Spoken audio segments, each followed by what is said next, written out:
it doesn't matter how good you are, sometimes you really screw up. So I had this spot right here. I had to go underneath that metal right there. And so what I did is I built this nosing in place with a rounded edge, and I had to slip it over. I couldn't get the overhang under there, so I had to route this 1/4 inch round over that's going to match the treads over there.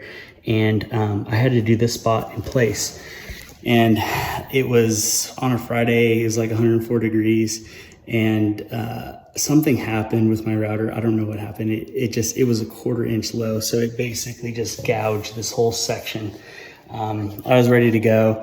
I just packed my tools up and came back today, Monday, and I got it fixed. But I just kind of wanted to show, sometimes being a good craftsman isn't necessarily about doing things perfectly the first time, but it pays to get really good at fixing things, because I didn't want to have to redo all of this nosing.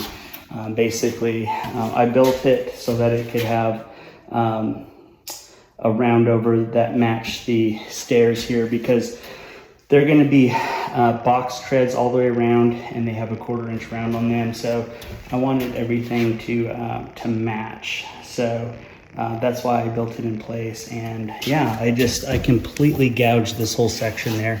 And I have the videos posted so that you can see kind of more of the process, but I wanted to show you this jig. Basically what I did is I got this jig somewhere kind of like that.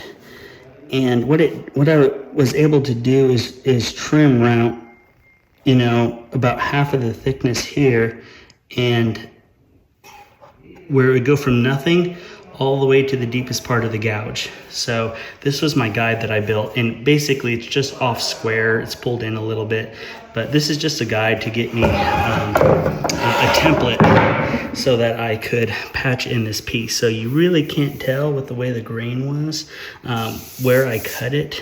You would never know, but I have the pictures that you can get a better idea of how that was done.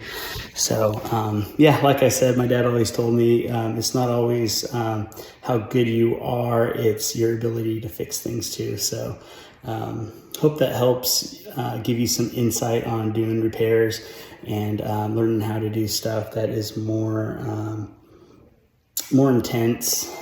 You're gonna have repairs. I mean, it's one of those things where if you do custom work, I mean, sometimes stuff like the router getting off adjustment happens. So that's a little tip I had for today.